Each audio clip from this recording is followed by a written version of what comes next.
So I started by doing this square braid with some Craftsman leather from Tandy Leather. You can find tutorials how to do this online. I'm probably not suited to explain it.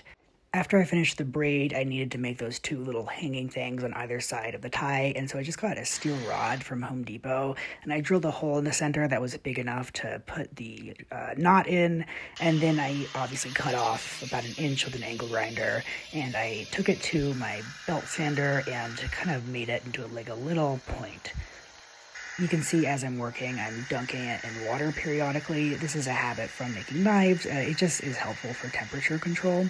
And so I just grind it down until it's this nice little point.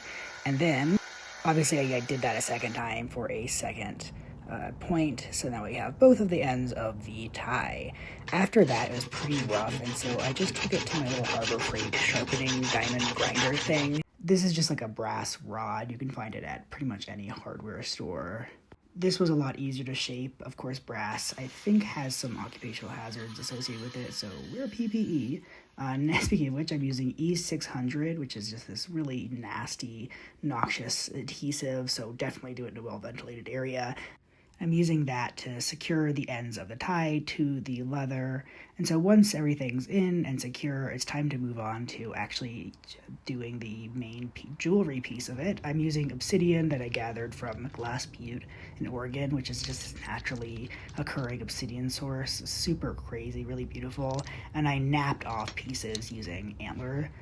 So this is just a piece that I had hit off, and then I used just some diamond files to de-sharpen the edges, and we had this beautiful gold speckled piece of stone.